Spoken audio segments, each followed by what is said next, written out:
Okay, let's open our Bible in the book of Psalms 112 verse number 1. Kayong nasa online, magbukas din kayo ng Biblia nyo.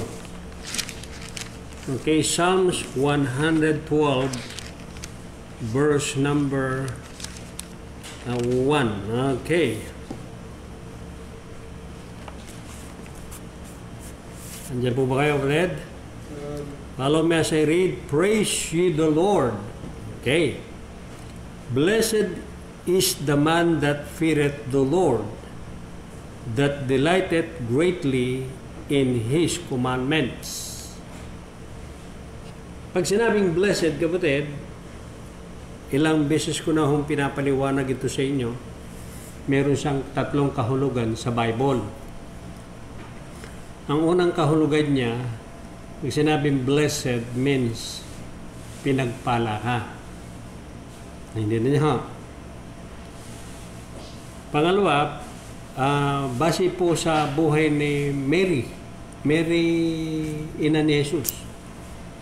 Sabi niya, blessed thou art. Sabi niya, blessed sa lahat ng mga babae. Ibig sabihin ng blessed doon, pinili ka. Chosen. Amen? Okay. Sa aklat naman ng James chapter 1 verse number 12, ang ibig niyang sabihin blessed doon is happy. Masaya. Pero naman dito, pag sinabing blessed, papagpalain ka. Andiyan po ba kayo? Kaya, ang title po ng message ngayon pong gabi, God's requirements for His blessings. Ang inihiling ng Diyos para sa atin sa pagpapalang ibibigay niya sa iyo ay nandito po sa 4. Okay. Nandiyan po ba kayo, kapatid? Tandaan niyo po, ang blessing ng Diyos ay pangako niya yan. Ano ho? Gusto ng Diyos yung kanyang mga anak, i-bless niya sila. Ayaw niya yung kanyang mga anak ay namamalimos. Ayaw niya ang kanyang mga anak ay hirap sa buhay. Isa lang po sa Bible na nakarecord na anak ng Diyos pero naghirap. Si Lazarus, kaya maagang kinuha eh. Pero at the rest talagang may kaya sa buhay. Amen? Sa ministry po, pag ikaw ay nag-i-start, makakaranas ka ng hirap. Ano ho? Pero bandang uli, bibless ka ng Panginoon. Ganon din naman po sa Kristiyano. Ano ho? But many Christians struggle with how to take hold of these blessings. Gusto ng Diyos na i-bless tayo, right? Pero maraming Kristiyano na nahihirapan kung paano hawakan, i-handle ang blessing na pinangako ng Diyos. Ano ho? Tatandaan natin, kapatid, God gives us the key on how to get these blessings. Binigyan tayo ng Diyos ng susi o paraan paano natin makuha yung blessing niya kasi ino-offer niya ito eh. Amen? Ino-offer niya. Kaya yung blessing na yan, kapatid, meron pong requirements para mapunta sa'yo. Hindi naman po yung bagsak na lang, kabudyan. Hindi naman po bababa sa langit, babagsak na lang. Ano ho? Meron po siyang inihiling. Tatandaan natin, God blesses us because He enjoying in doing it. What I'm saying is this, i-bless tayo ng Panginoon sapagkat nasisiyahan siyang gawin ito sa'yo. Hindi niya, malungkot siya pagka malungkot ka. Malungkot siya pagka ikaw ay hirap sa buhay. Salungat kasi sa Biblia yung Kristiyano ka tapos nahihirapan ka sa buhay. Naglilingkod ka sa Kanya tapos hirap ka. Medyo salungat siya sa Bible. Ano ho? Maintindihan niyo po ang ibig sabihin, kapatid. Okay, ngayon, God's requirements for His blessing, number 1. Okay. Realize, ito yung una mong ito yung requirements ng Panginoon para makuha mo yung blessing niya. Realize that God is the source of all blessings.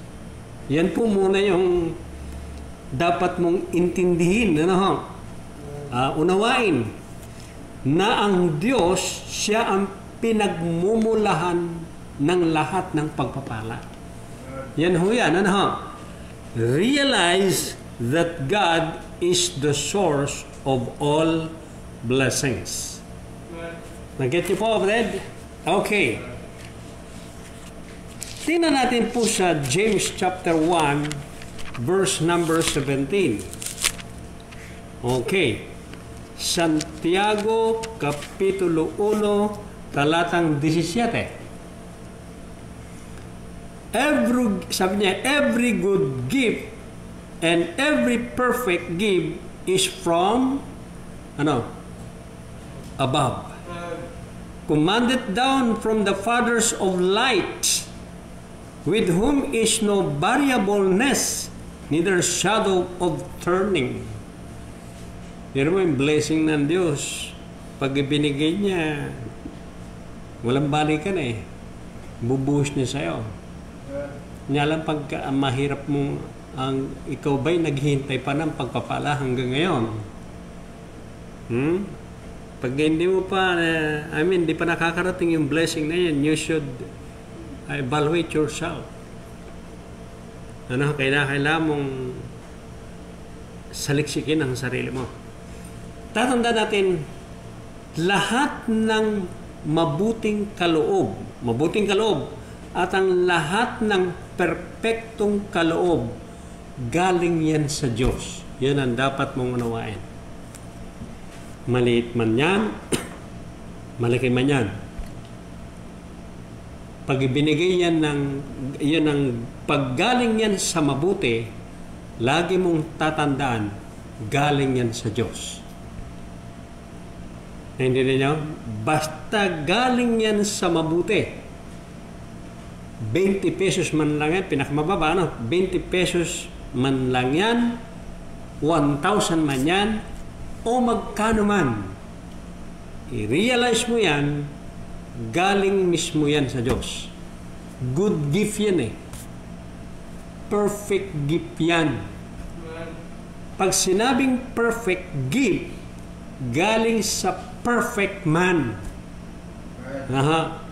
Hindi galing sa masama. Naiintindihan niyo, kapatid? That is from above. Regalo ng Diyos sa iyo. Amen? That is the great blessing. Tanda natin, God has a blessing plan. Amen? Look at this. God has a blessing plan for you to experience everything He promises. What I'm saying is this. Ang Diyos, meron siyang planong pagpapala na gusto niya maranasan ng bawat isa sa atin yung pangako ng iyon. Naintindihan niyo po ba, Red? Hindi lamang po material, maayos na buhay, mahabang buhay, at mapayapang buhay. Because God is the source of all everything. Of everything. Amen? Naintindihan niyo po ba, kapatid? Amen? Yun po yun. God requirements for His blessing. Ang requirements na yan, dapat mong unawain na ang Diyos ang pinagmumulan ng lahat ng blessing na meron ka. Amen? Nag-preach po ako sa munisipyo last Monday. Excuse me. Sabi ko doon sa harapan ng mga politiko, LGU leaders and members, police, at saka mga estudyante, at saka BFP, yung Bureau of Fire Protection, harapan ng mga pastors. Sabi ko, lahat ng meron ka, galing sa Diyos. Dahil galing sa Diyos, inaasahan ng Diyos na maging tapat ka dyan. Hindi na niya, Red. Naalala niyo po ba yung kwento ko nung yung hari, di ba? Kinuwento ko sa kanila yan. Pagalis ko sa pulpito, sinalubong ako ng mga konsyal. Salamat sa napakagandang message mo, Pastor.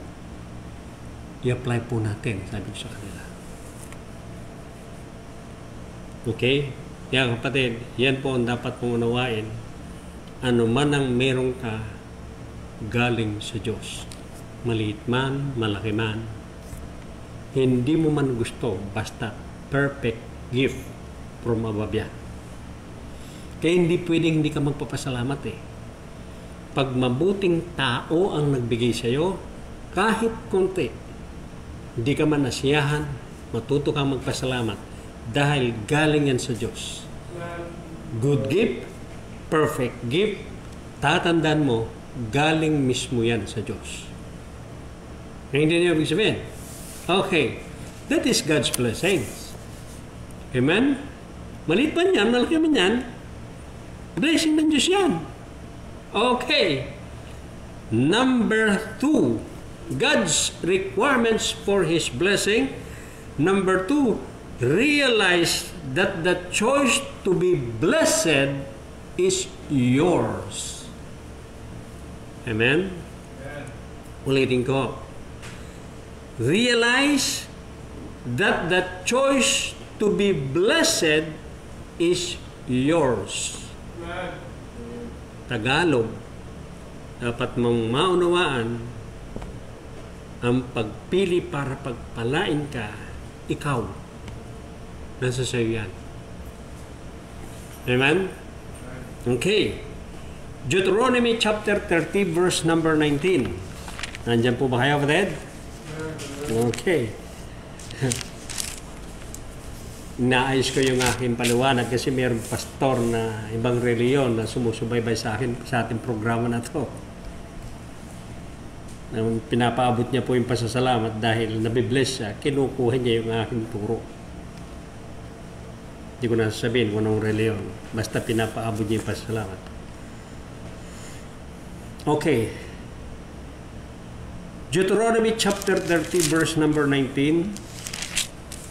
Ito sabi niya, I call heaven and earth to record this day against you. Do you know the word record? Ang meaning niyan, witness. I call heaven and earth to witness these days against you.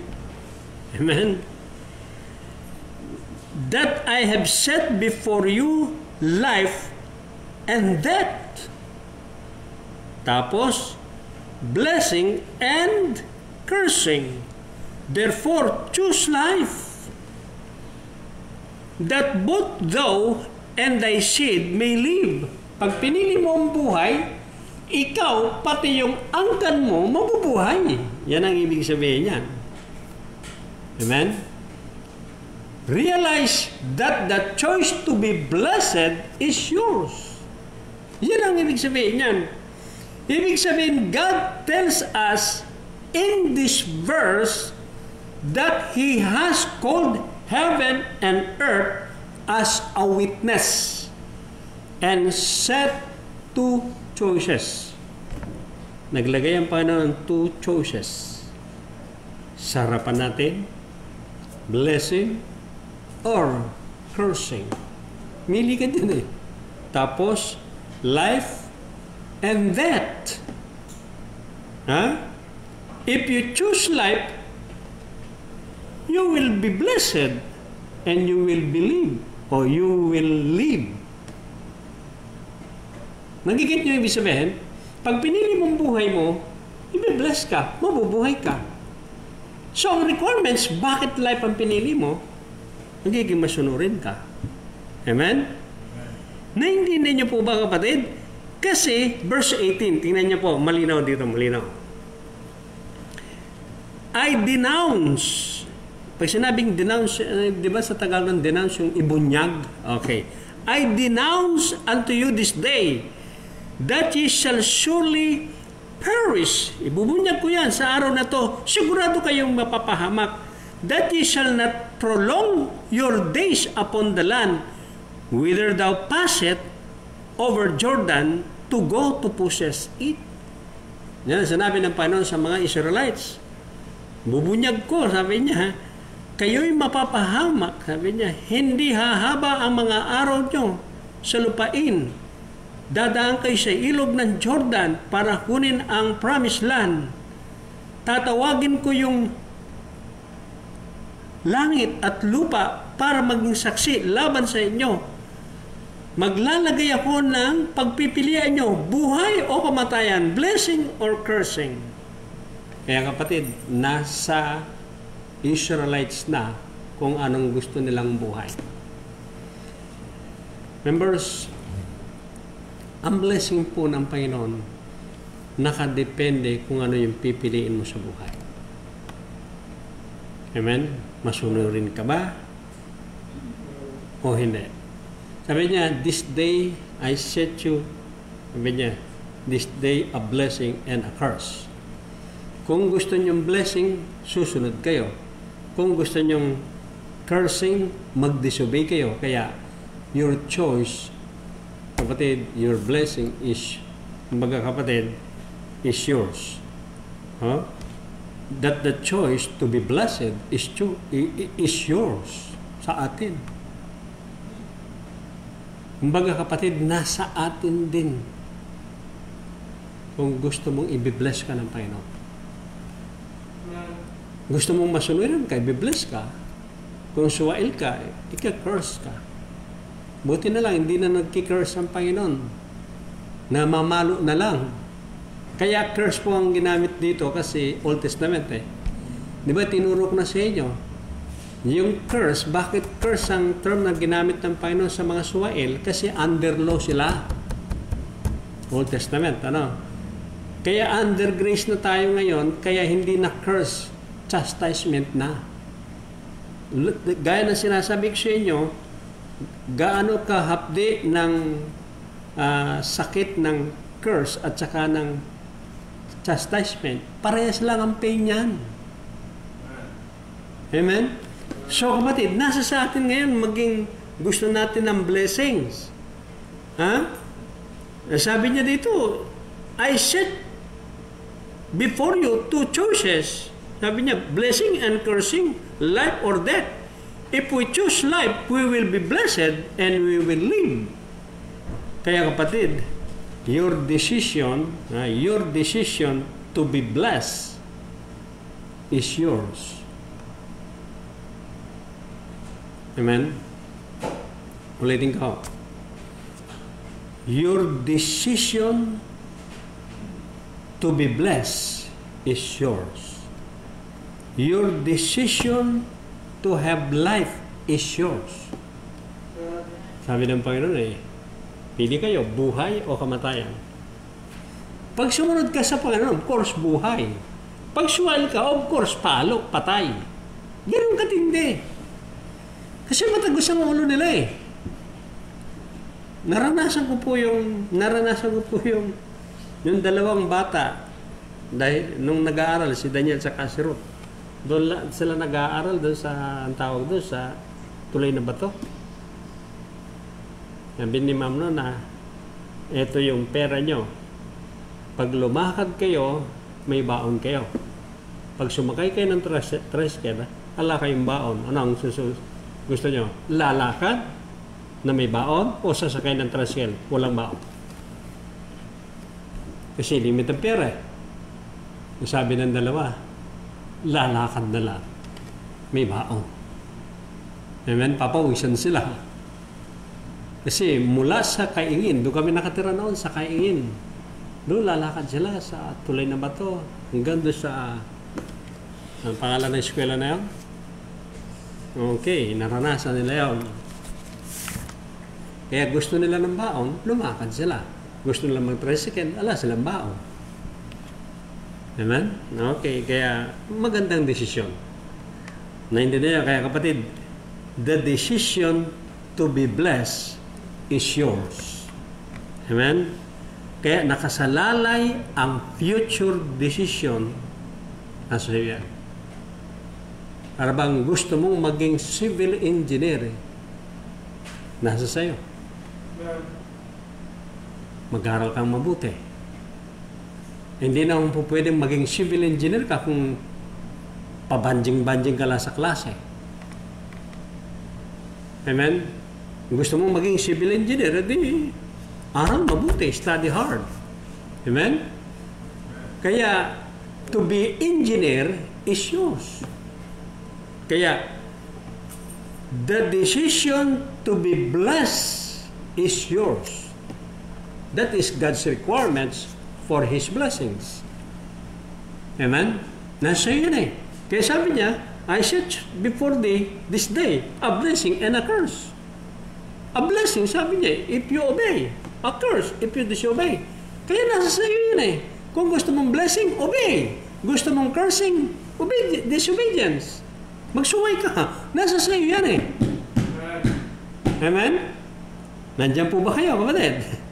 Hello, kaya the decision to have life or death. Gusto mong buhay? Anong gusto mo? Magkakaroon? Buhay o kamatayan? Amen? Merong isang tao, anong gusto mo? Mabubuhay ka pang matagal? O mamamatay ka na? Dismayado ko, pastor. Hayaan nyo na lang po ako dito. Gusto niyang dismayado siya eh. Hayaan ko daw siya doon sa ganyan.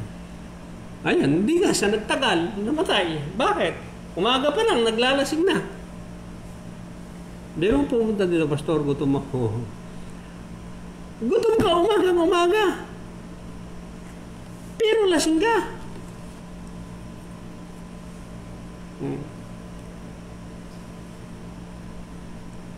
Hindi po makatingin sa akin. Basta, alam niyo po ba yung tingin ng lasing, di ba? Aga, alas 6 yan, alas 6. Naghihingi ng pagkain. Aga, ano bang gusto mong buhay? Madali o matagal? Kung gusto mong madali, tuloy mo yan, ginagawa mo yan. Kung gusto mong matagal, lubayan mo yan. Dismayado ko, pastor, sabi niya. Hayaan nyo na lang po ako dito. Di bahala ka. Hindi ako nagtagal na matay. Kaya, nasa kanya ang buhay. Nasa kanya. Kung gusto niya mahaba buhay, di lubayan niya yung bisyo. Gusto niya maiksi buhay, magpakalunod siya sa bisyo. Eh, dahil dismayado siya, nagpakalunod sa bisyo. Hindi nga siya nagtagal, patay. Some of you, kilala niyo yung tinutukoy kong tao. Okay. Kahit ganun yan, naalala ko rin siya. Mabait din sa akin kahit ganun tao na yan. Okay. Number 3, God's requirements for His blessings. Number 3, realize that the fearing of the Lord leads to blessing. Amen? Realize that fear the Lord leads to blessings. Nandiyan po ba kayo, kapatid? Dapat mong unawain ang taong may takot sa Diyos patungo sa pagpapala. Amen? Nandiyan po ba kayo, kapatid? Okay, dito tayo sa Psalms.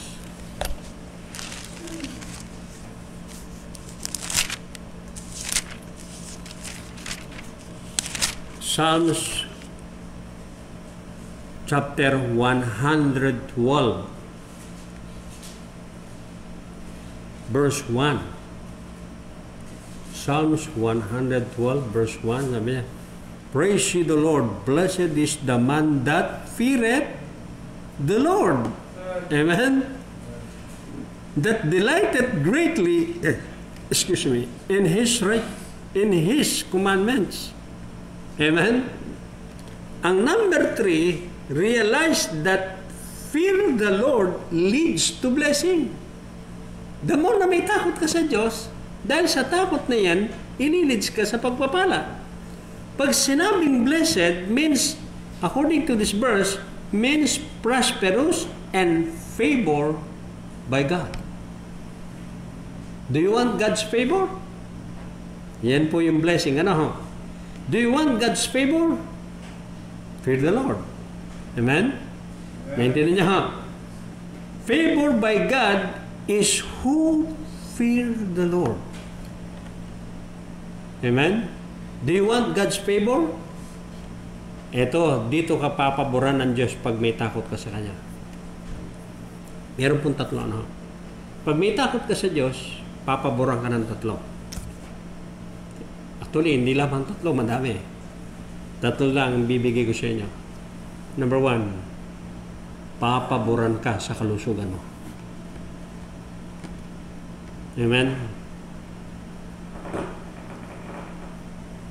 Pangalawa, papaboran ka sa trabaho mo. Pangatlo, papaboran ka sa future mo. Tinitiyak ko sa iyo, pag meron kang takot sa Diyos, papaboran ka ng ganito.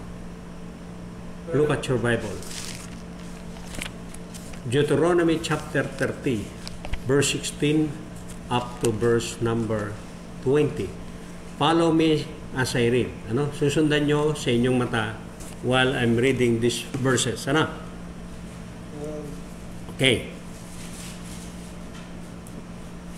Deuteronomy chapter 30. Kayo pong nasa online, magbukas din kayo ng Bible. Deuteronomy chapter 30, verse 16. In that I command thee this day to love the Lord thy God, to walk in His way, to keep His commandments and His statutes and His judgment, that thou mayest live and multiply.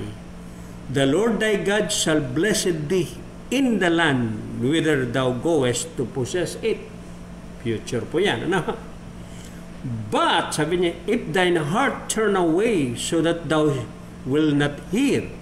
Ngunit, sabi niya, kung ang puso mo ay tatalikod, lalayo, hindi makikinig, sabi niya, but shalt thou drawn away, lalayo ka, and worship other gods and serve them. Ibang Diyos ang pagnaglilingkuran mo, ano? I denounce unto this day, ibubunyag ko, that ye surely perish. Kita niyo, kapatid? And that ye shall not prolong your days. Hindi dadami ang araw mo. Upon the land, kung saan ka nakatira, whither thou possess over Jordan to go to possess it. I call heaven and earth to witness this day against you, that I have set before you life and death, blessing and cursing. Therefore, choose life, that both thou and thy seed may live. Pag tumama ka o tama ang iyong pagpili, ikaw, pati yung lahi mo, mabubuhay. Pag tama ang dinesisyon mo, mula sa iyo hanggang sa ika-4 ng saling lahi mo, madadamay sa blessing. Pero pagka sumuway ka sa Diyos, mula sa iyo hanggang sa ika-4 ng salin ng lahi mo, susumpain ng Diyos. I will give example. Madalas kong ginagamit ito example. Halimbawa ako, nagdesisyon ako maglingkod sa Panginoon. Of course, mabubuhay kami. Ako, si Ruth, okay, si Daniel. Gawin natin halimbawa si Daniel. Ako, si Daniel, si Zach. 3 na. Yung anak ni Zach. Naintindihan nyo, hanggang doon ang blessings. Kung apo ko ang pag-usapan, anak ni Zach, apo ko sa tuhod, tama ba ako? O sa talampakan na. Hanggang sa ika-4 na saling lahi. Amen? Yan ang blessing na pangako ng Diyos. Wow. Amen? Ulitin ko. Pag may takot ka sa Diyos, ang maglilid sa iyo papunta sa blessings. Ang blessing na yan po yung favor from God, lalo na kung may takot ka sa Kanya. Kung babasahin po natin verse 20, tuloy natin. That thou mayest love the Lord thy God, that thou mayest obey His voice, that thou mayest cleave unto Him, for He is thy life, the length of thy days, that thou mayest dwell in the land which the Lord sware unto thy fathers, to Abraham, to Isaac, to Jacob, to give them. Abraham, Isaac, Jacob, to give them. Yung to give them, yung another lahi ni Jacob. Amen? Yung another lahi ni Jacob, din 12 tribes, di ba? Ayaw mo nun? Magtatamasa ang mga apo mo hanggang sa talampakan o apo mo sa tubo ng blessings. Pero pag nagkamali ka, inayawan mo ang paglilingkod sa Panginoon, hanggang sa apo mo sa tuhod magdudusa doon sa apekto ng ginawa mo. Naintindihan natin, that is the great blessing. Favor in your health. Walang maging malusog kayo, okay yan eh. Favor in your works, sa trabaho. Kahit saan ka magtrabaho, mag-business ka man, ang favor ng Diyos na sa'yo. And favor in your future. Pangako ng Diyos yan. That is the God's requirements for His blessing, is to fear the Lord. Dahil sa takot mo sa Diyos, yan ang magdadala sa iyo papuntang pagpapala. Amen? Last, but not the least, realize that God's command are there to bless you. Amen? Ulitin ko. Realize, ibig sabihin, unawain mo. Realize that God's command are there to bless you. Unawain mo na yung utos ng Diyos nandyan lang para i-bless ka. Hindi yan umaalis. Amen? Naintindihan niyo ho? The purpose of God's command is to set you up the blessings. Kaya kung pala inuutosan ng Diyos, gusto niya i-bless ka. Amen? Tandaan natin ang blessing, parating may pagsubok yan. May pagsubok yan. His command will lead to abundant life, protection from evil. Tatandaan mo yung utos ng Diyos, magdadala sa iyo ng kasaganahan at protection mula sa kasamaan. Kaya mahalin mo yung utos ng Diyos. Ang pagsamba tuwing Miyerkules, mahalin mo, utos ng Diyos yan eh. Lalo na kung linggaw. Okay. His command will assist you on how to bless you. Yung utos ng Panginoon ang mag-a-assist sa iyo kung paano ka i-bless ng Diyos. Amen? Kaya mahalin mo dapat ang utos ng Panginoon kasi yan ang mag-a-assist sa iyo eh. Amen? Maging masipag ka sa utos ng Diyos. Okay, His commandments will help you to grow on how to handle His blessings. Ang kanyang utos, kapatid, tutulong sa iyo para mag-grow ka paano i-handle ang blessings. Are you waiting for God's blessing? If yes, intindihin mo ang conclusion na to. Okay, conclusion na tayo. Are you waiting for God's blessing? Please listen this conclusion. Keep in mind, ibig sabihin, lagay mo sa isip mo at sa puso mo. There are 4 laws of God's blessings. 4 na batas. Pagka mayroon kang blessing, keep it in your mind. There are 4 laws, batas, of God's blessings. Okay. Meron po akong maling sentence, you can correct. Ano ho? Meron yung correct sa footnote. Take note. Number 1, your blessing should flow to others. Pag meron kang blessing, dapat madadamay din ng iba. May naalala niyo po ba yung Samaritan?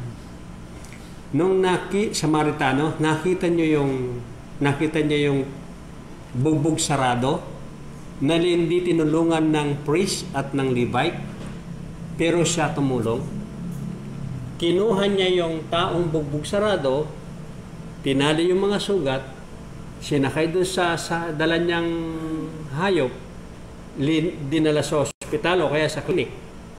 Ang sabi niya, doon sa namamahala doon sa hospital o kaya clinic, gamutin yung taong to, ito yung pera. Ilista nyo kung magkano ang kanyang uubusin. Pagdating ko, babayaran ko. Sabi niya, what is mine, sabi niya, is yours. Ganda ng puso niya. Ano man ang akin, makinabang ka. Ano man ang akin, sa'yo. Dito sa blessing, kapatid, nilalagay ng Diyos sa puso natin at isipan natin 4 na batas tungkol sa blessing na ibibigay ng Diyos sa'yo. Nangangarap ka ng big blessing, right? Okay. Your blessing should flow to others. That is God's law. Amen? Ang pagpapala mo dapat mag-flow din sa iba. Given, it shall be given unto you. Yan ang ibig sabihin yan. Amen? Number 2. When you bless others, kaya nga may missionary. Palitan nyo ng missionary kasi support to all missionaries. Lagyan nyo ng, palitan nyo ng yung Y ng IES. Amen? Marami missionary tinutulungan natin eh. Amen? Okay. When you bless others, God take care of your needs. Amen? Pag binless mo yung iba, Diyos ang bahala sa pangangailangan mo. That is God's law. Amen? The more you give, the more you receive. Amen? Naranasan ko yun eh. Mahilig ka kung basta meron humingi, sige. Basta may pera ako. Pag naramdaman kong kailangan mo ang tulong ko, hindi ka magdadalawang isip. Basta meron ako. Masaya akong magbigay eh. Amen? Yan ang ibig sabihin. When you bless others, God take care of your needs. Alam niyo mo ba yung needs? Pwedeng need sa katawan mo, gagaling ka. Need sa future mo. Need sa problema mo. Hindi lamang needs sa material eh. Amen? When you bless others, God will take care of your needs. Tama naman yun eh. And number 4, your blessing to others will come back to you. When you bless others, will come back to you. Pag binless mo yung iba, okay. Naintindihan ako din. Pag binless mo yung iba, lalo na pagka ang binless mo yung kapatid mo, magulang mo, anak mo, lalo na kung pastor mo pa. Amen? Will come back to you. Naintindihan po ibig sabihin? Okay, ito pa. Number 4, the more God blesses you, the more He expects you to help others. Yan po yung number 4 na batas. The more na pinagpala ka ng Diyos, the more inaasahan ng Diyos, tumulong ka. Yan. That is the blessing. Tatandaan nyo, once na pinagpala kayo ng Diyos, does not mean iyo lang yan. Mag-flow yan dapat sa iba. Lalo na sa ministry ng Diyos. Hindi ka mawawalan, sobra pa. Naalala nyo ba yung babae sa Saripat na wala na siyang harina, wala na siyang langis, isang dakot na lang. Sabi ni Pastor Elijah, magluto ka, sabi niya. Pakain mo sa akin, nagugutom ako. Tapos magluto ka ulit para sa inyong dalawang ng iyong anak. Alam ng babae na to, babaeng balo, meron siyang isang anak. Alam na babaeng ito, pag binake niya at linuto niya isang harina doon sa paglagyan, ala nang matira. Isang takot na lang Para sa ni-reserve niya yung para sa dalawa niya, para sa isang anak niya, sa kanya. Dumating si lingkod ng Panginoon, si Elijah. Sabi ni Elijah, babae, i-bake mo yan, iluto mo, gutom ako, saka bigay sa akin. Para bang malupit si Propeta Elijah, parang kumbaga sa pastor, ang lupit naman ni pastor. Amen? Pero ang purpose to, para i-bless siya. Kasi sa time na yon, yung lugar na yun, lugar ng tagutom. Bakit dinala pa ng Diyos si Elijah doon sa babaeng balo na mayroong isang anak? Ang purpose ng Diyos para pinadala yung lingkod ng Diyos para i-bless yung mag-ina, hindi para nakawin yung pagkain. Yan ang hindi naintindihan ng iba. Amen? Akala, pag sumusuporta sa pastor, nababawasan. Pero ang katotohanan yung dinadala ng Diyos ang pastor sa iyo para i-bless ka. Yan ang katotohanan dyan. Halimbawa, binibigay ko pong halimbawa sa inyo. Halimbawa, pinayaman ako ng Diyos. Kunyari, binigyan ako ng Diyos ng milyones. So, kaya 1 billion na. Magbibigay pa ba kayo sa church? Bibigay pa ba kayo? O di kaya, tuloy pa kaya yung Pastor Sunday, God Servant Sunday, regalo kayo. Mayaman na ako. Tuloy pa kaya yun?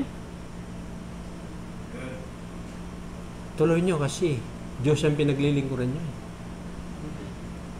Hindi naman si pastor Amen? Na hindi na nyo ibig sabihin. Diyos naman pinaglilingkuran nyo. Kaya pala, pinadala ng Diyos si Elijah doon sa babaeng balo para i-bless ng Diyos yung babaeng balo para ma-save sila sa gutom. Dahil sa lugar na yon, panahon ng tagutom. Yung panahon na yon. Amen? Kaya sabi, luto mo. Gutom ako. Liluto ng babae. Alam niyo po ba nung kakakain ni Elijah, busog na siya, babae sabi, luto ka ulit. Ang babae, alam niya, wala nang laman yung paglagyan. Right? Siya nakakalam din Pero ang sabi ni Elijah, babae, magluto ka ulit para sa inyong dalawang mag-ina. Hindi niya ako matinding mensahe, matinding, parang nakakaduda. Alam niyo po ba sinabi niya? Ala na po akong, alam niyang wala na siyang harina, wala nang langis. Alam niyo po ba sinabi niya? Dahil sa sinabi niyo na magluluto ako, magluluto ka ulit. Nung kumuha po ng harina, may harina. Kumuha ng langis, may langis. Kada luto, may input ang Panginoon. Replace. Naintindihan yung salita replace, di ba? May pinapalit. Hanggang sa dumating tagutom, may kinakain siya. Hanggang lumipas ang tagutom, may kinakain pa rin. Yan ang purpose ng Diyos kung bakit pinadala niya si Elijah doon sa babae. Ganun po kahalaga ng lingkod ng Diyos.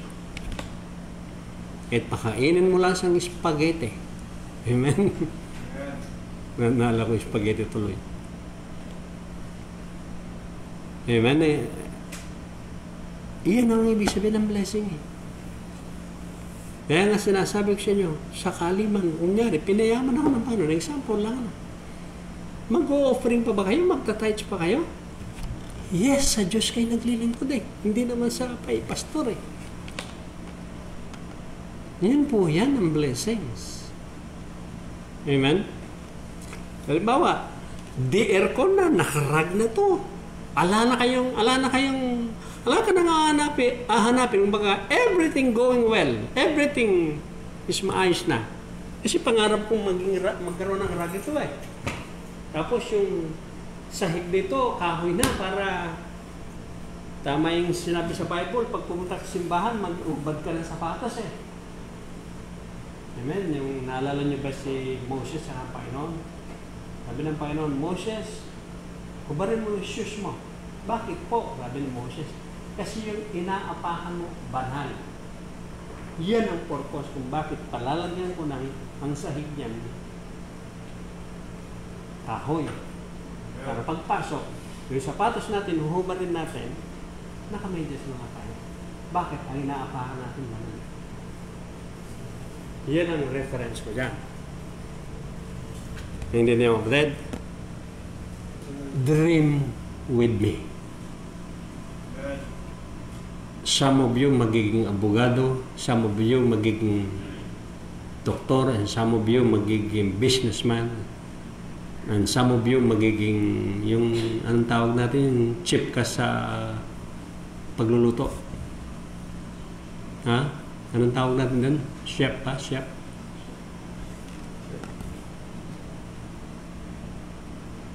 Dahil po dito, payayamanin kayo ng Diyos. Dahil ang pangarap ng pastor nyo, ganyan eh. Kaya ng mga young people, mag-aral kayo ng mabuti. Huwag natin gayahin yung mga saksi na ba, yung ibang baptist na darating na daw ang Panginoon, kaya hindi na pinaaral mga young people, maglingkod na, mag-focus na sa gawain ng Panginoon. Ang pastor nyo hindi ganun. Mag-aral kayo ng mabuti. Sa kabila ng pag-aaral nyo mabuti, maglingkod kayo sa Diyos. Hanggat maaari, huwag kayo alis sa simbahan.